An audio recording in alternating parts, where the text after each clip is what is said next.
E questo era l'annuncio, ben ritrovati, ancora buon lunedì dell'angelo della morte di Papa Francesco. Pope Francis has died. That's come from the Vatican. 方济各本名豪尔赫·马里奥·贝戈利奥，1936年12月17号出生于阿根廷首都布宜诺斯艾利斯。自2013年起当选天主教罗马教皇。Der Papst ist tot. Papst Franziskus ist tot. Er ist heute Morgen im Alter von 88 Jahren an den Folgen einer schweren Lungenentzündung gestorben. Итак, Владимир Путин выразил соболезнования в связи со смертью папы римского Франциска. Об этом сообщает пресс-служба Кремля. Wszystkim wydawało się, że idzie ku lepszemu, bo papież Franciszek, który chorował. Francis, aged 88, had been recovering from double pneumonia. Hay muertes que conmocionan al mundo, otras lo sacuden, pero hay algunas que lo dividen. El 21 de abril de 2025, a las 7:35 de la mañana, el Vaticano anunció que el Papa Francisco, el primer pontífice latinoamericano y uno de los más polémicos de la historia reciente, había muerto. Pero esta no es solo una historia de un papa que muere, esto es algo mucho más oscuro. Una historia de traiciones políticas, alianzas impensadas, enemigos internos, teorías conspirativas y una figura tan ambigua como poderosa. Este video no busca canonizarlo ni condenarlo, busca desenterrar lo que está debajo de la sotana más influyente del siglo XXI. Y advertencia, lo que vas a escuchar a continuación no es apto para fanáticos.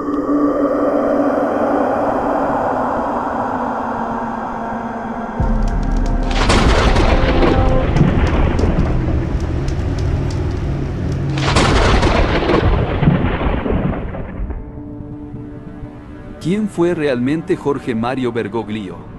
El pastor humilde que se enfrentó a las mafias vaticanas, el aliado de regímenes autoritarios, un manipulador político al servicio de una fe en decadencia, o algo mucho más inquietante, un peón clave en el final de una era.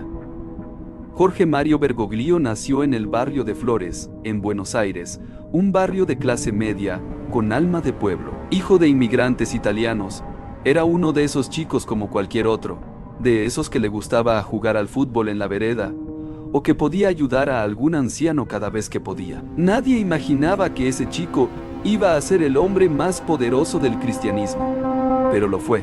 En los años 70, en plena dictadura militar argentina, Bergoglio ya era un alto miembro de la Compañía de Jesús. Y aquí comienza lo oscuro, lo que muchos jamás se atreven a mencionar. Dos sacerdotes jesuitas, Orlando Yorio y Francisco Jalix, fueron secuestrados por el régimen. Y algunos testimonios de la época apuntaron a Bergoglio como el responsable de haberlos delatado. Un rumor que lo perseguiría por décadas. Él lo negó. Pero el daño ya estaba hecho. Y lo más inquietante es que nadie pudo desmentirlo completamente. Con los años, Bergoglio se convirtió en arzobispo de Buenos Aires y más adelante en cardenal. Pero su ascenso fue meteórico y silencioso. Era el tipo de hombre que no hablaba mucho, pero que lograba mover montañas con un simple gesto.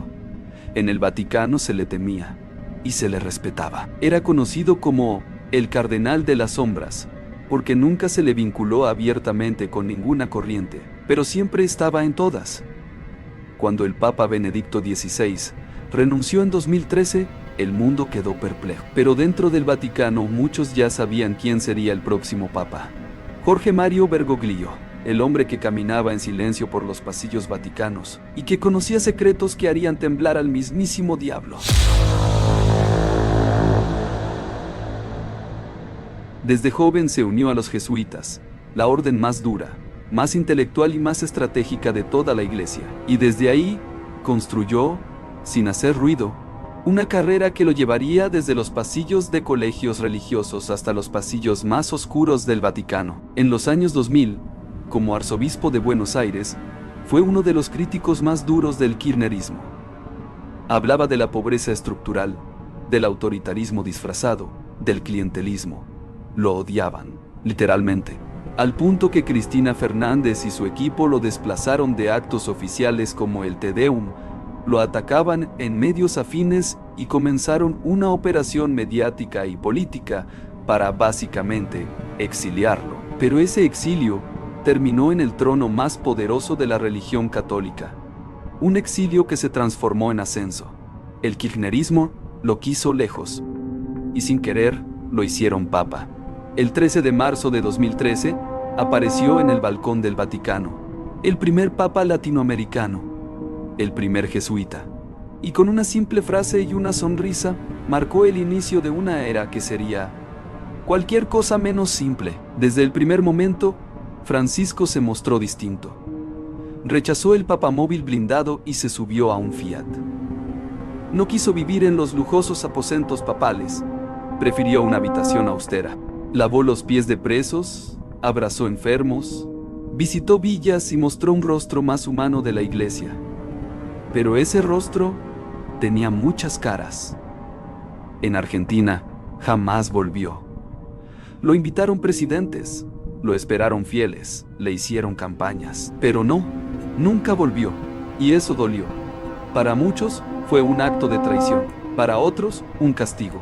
No quería verse involucrado con ningún gobierno, o simplemente le dio la espalda a su tierra natal por rencores personales. Su relación con el poder fue ambigua, tan ambigua que parece guionada.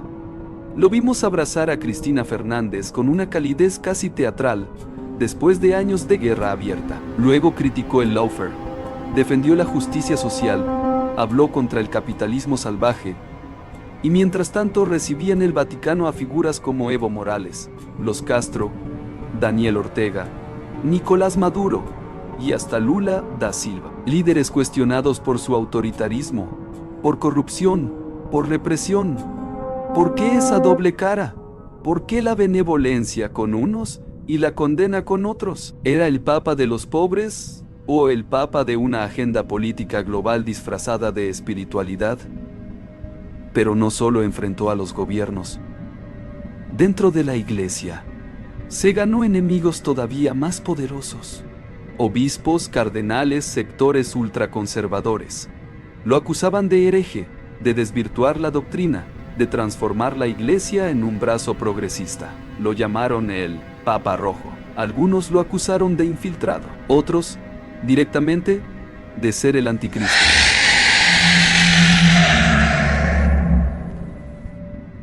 No lo dijo un youtuber, lo dijeron figuras relevantes dentro del propio catolicismo.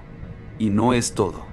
Hubo rumores de cismas, de conspiraciones internas, incluso de intentos de apartarlo.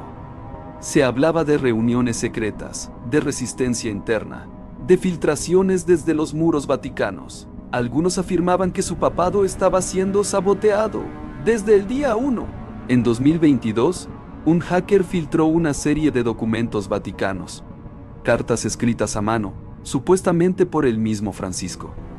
En una de ellas decía: me rodean serpientes, si hablo me matan, si callo, ya estoy muerto. Estas cartas nunca fueron validadas oficialmente, pero su contenido coincidía con decisiones que el Papa tomó poco tiempo después, destituciones súbitas, cambios misteriosos.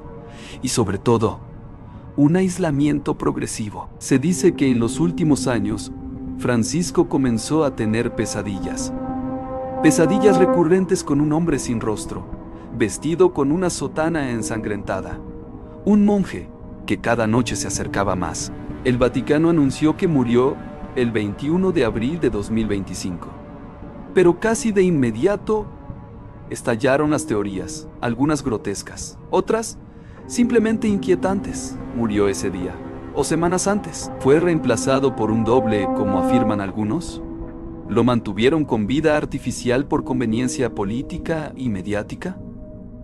Sí, todo suena a conspiración.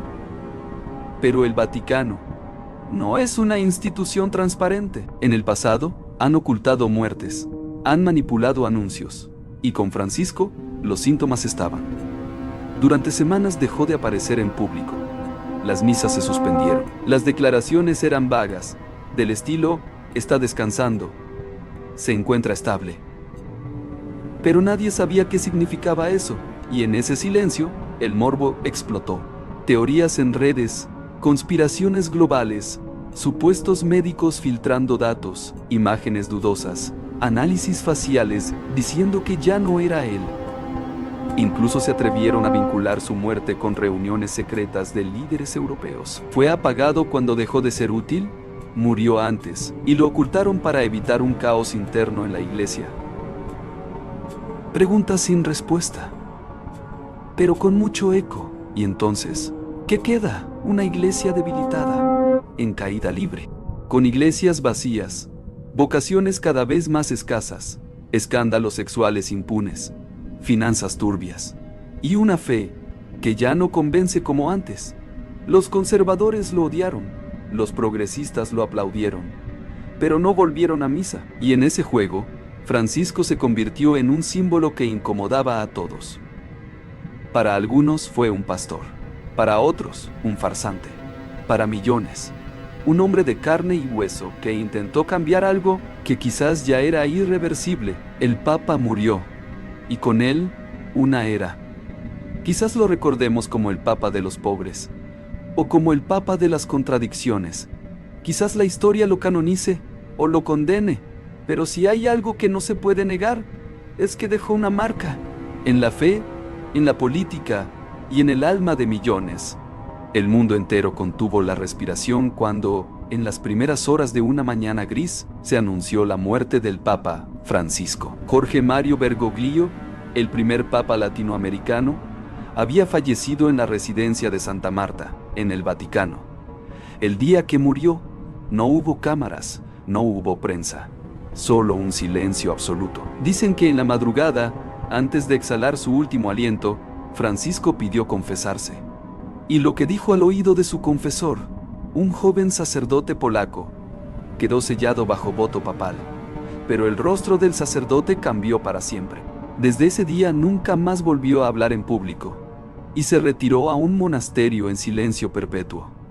En sus últimas palabras, según fuentes extraoficiales, Francisco habría dicho: "El verdadero Papa nunca fui yo", y así, con una frase que desató miles de teorías, el Papa Francisco dejó este mundo. No hubo sirenas, no hubo gritos, solo un profundo silencio que se expandió como una marea negra por todo el Vaticano. La Guardia Suiza, con sus trajes medievales y expresión pétrea, se movilizó en completo hermetismo. El protocolo Ordo Exequiarum Romani Pontificis había comenzado, y lo que sucedió después es digno de una película de conspiración vaticana. Lo primero que ocurrió fue lo más inquietante.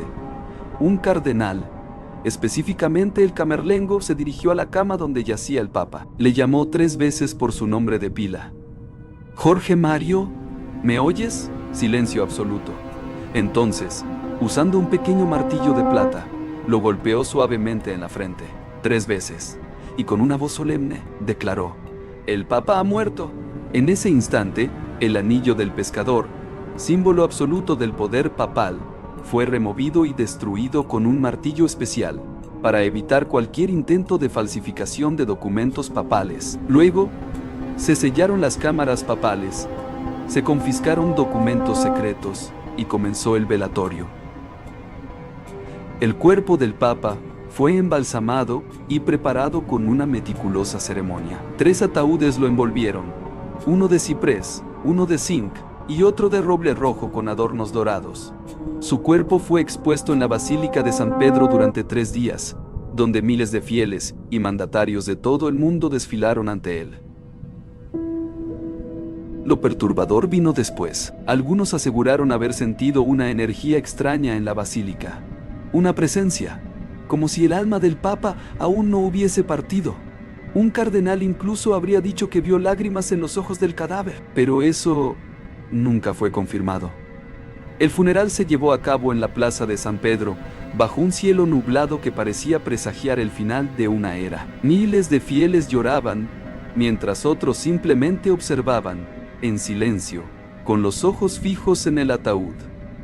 No hubo un papa para dirigir la misa fúnebre, ya que Francisco había sido el último. En su lugar, el decano del colegio cardenalicio tomó el mando. Y aquí ocurrió algo inusual. No se leyó el testamento del Papa públicamente, un documento que en teoría revelaría sus últimas voluntades. quedó sellado, bajo 7 llaves. El Papa Francisco fue enterrado en las grutas vaticanas, bajo la Basílica de San Pedro, justo donde yacen sus predecesores. Pero su tumba es distinta, modesta, sin grandes ornamentos. Solo una cruz de madera y una placa sencilla, justo como él quería. Pero hay quienes afirman que el Vaticano colocó cámaras ocultas cerca de su tumba. No por seguridad, sino porque, según ciertos rumores entre monjes y empleados del Vaticano, alguien la visitaba por las noches, una figura encapuchada, vestida de blanco.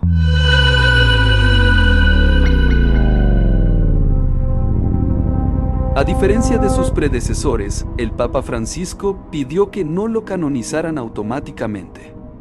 Esto causó una fuerte división interna en el Vaticano. Según fuentes internas, Francisco dejó una carta sellada dirigida al próximo Papa con la frase: "Que Dios te perdone lo que harás".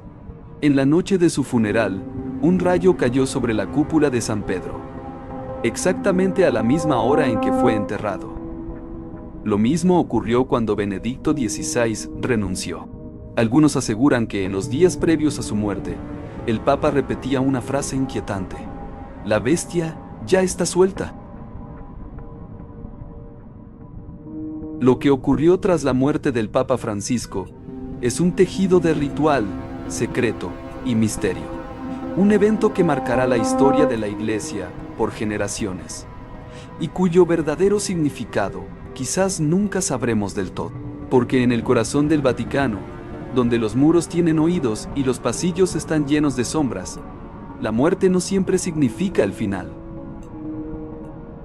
¿Y tú? ¿Qué piensas? ¿Francisco fue el último intento de salvación de una iglesia moribunda? ¿O el enterrador de su propia fe?